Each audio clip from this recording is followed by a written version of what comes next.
Bonjour à tous, une fois de plus, chers abonnés de ma page YouTube, Canal Augustin Info, soyez les bienvenus.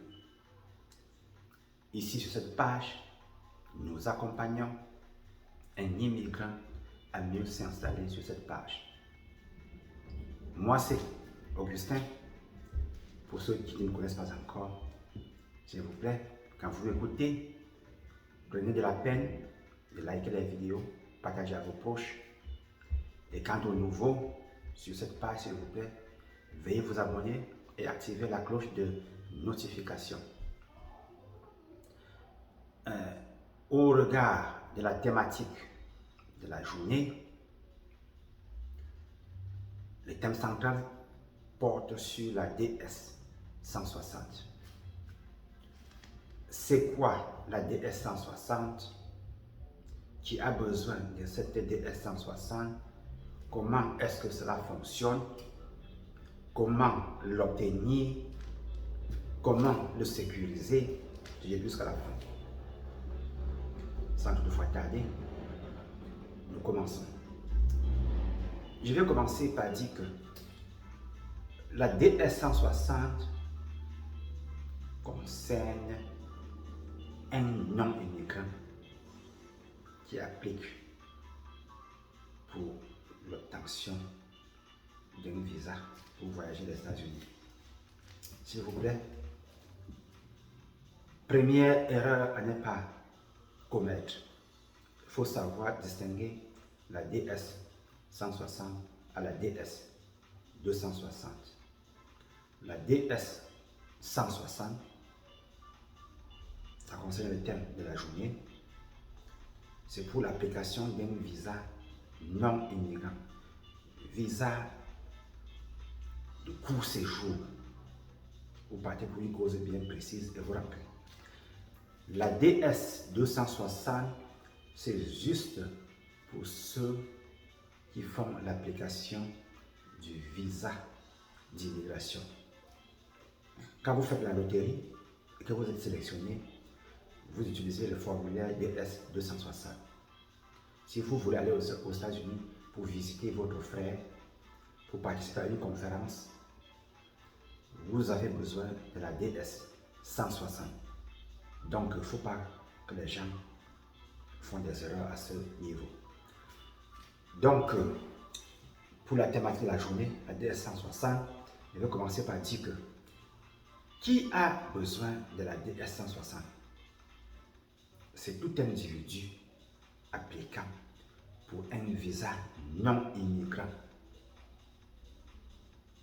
qui souhaite aller aux États-Unis pour une cause précise.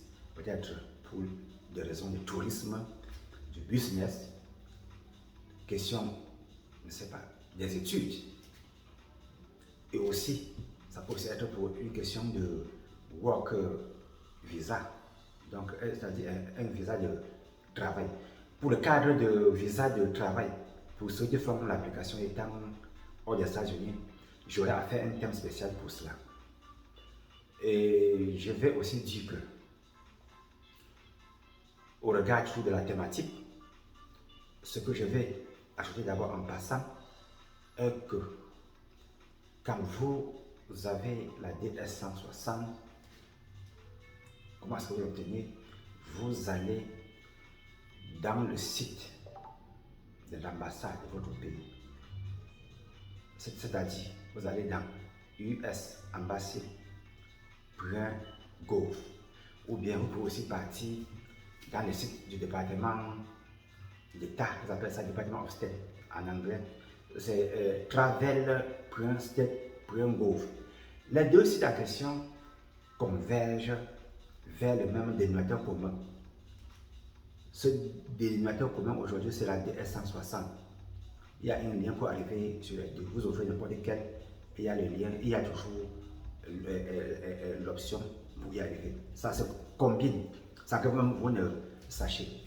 Donc, le deuxième point à signaler, quand vous faites une application de DS 160 dans les sites, j'ai signalé le site, il faut bien garder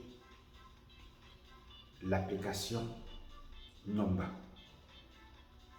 application number, c'est un code alphanumérique de 10 caractères. Vous avez besoin de ça à tout moment, du début jusqu'à la fin. Quand vous faites le remplissage de votre forme DS160. Puisque si par exemple, vous êtes en train de remplir, vous êtes peut-être empêché, vous revenez encore sur le site. Comme l'application est déjà lancée, vous avez juste besoin de votre numéro d'application. C'est ce code alphanumérique que j'ai signalé. Et puis aussi, ce que je vais également signaler est que quand vous remplissez la DS160,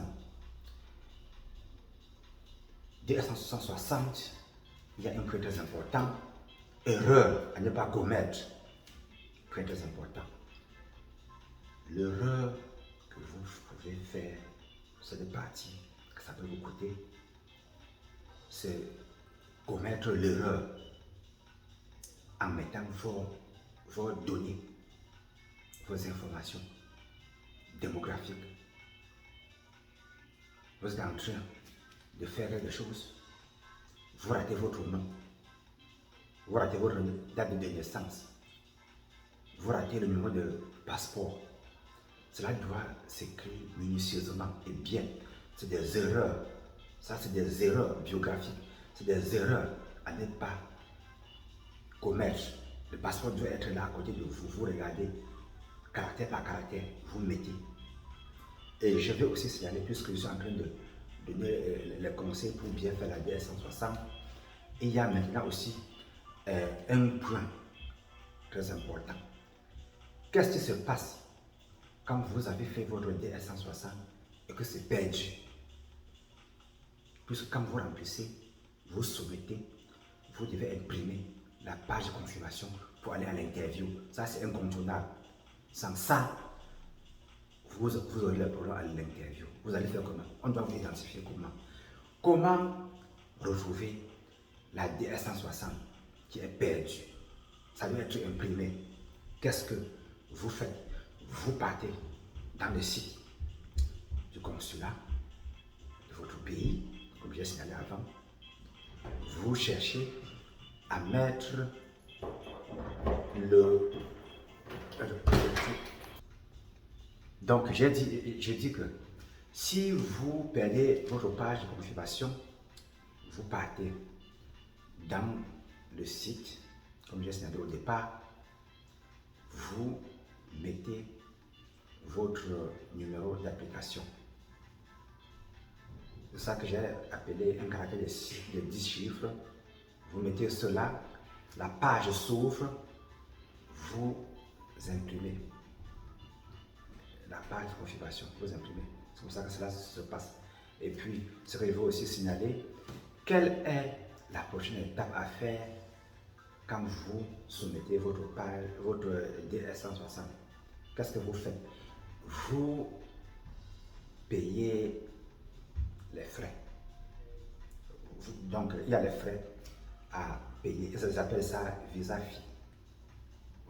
Ça, c'est en anglais. Quand vous soumettez, il faut maintenant payer les frais. Pour le moment, nous sommes au mois de juillet 2023, c'est 185 $. Avec le temps, ça change. Donc, les frais sont payés. Et puis, maintenant, la prochaine étape, ça concerne la qualification d'un touriste qui applique la DS160. Qu'est-ce qu'il faut faire si c'est le cas d'un touriste? Vous devez avoir la preuve, c'est-à-dire une preuve de liens sociaux, économiques, convaincants avec votre pays d'origine. Dans une de mes vidéos, j'ai appelé ça le lien d'attache, puisque vous partez aux États-Unis pour des besoins de tourisme. Si vous partez, je ne sais pas, pour visiter un ami, un membre de votre famille, ou bien, je ne sais pas, participer, je ne sais pas, à une cérémonie, bon, vous avez besoin de la lettre de confirmation, une lettre, il y a une lettre, s'il vous plaît, il y a la lettre qu'il faut avoir. J'ai déjà fait un thème récemment pour ça. Il y a cette lettre d'invitation qu'il faut avoir et puis il faut justifier les frais. Ça, c'est des choses qu'il faut bien retenir. Retenez ceci. Quand vous allez à l'interview dans l'ambassade américaine pour une question de DS-160, on veut se rassurer que l'argent que vous utilisez sort de votre poche. Ça sort de ton pays auquel tu appliques. On veut savoir comment cet argent-là, là où cet argent-là vient. C'est une somme d'argent, c'est l'argent-là, ça doit profiter au pays auquel tu es installé, dans ton pays.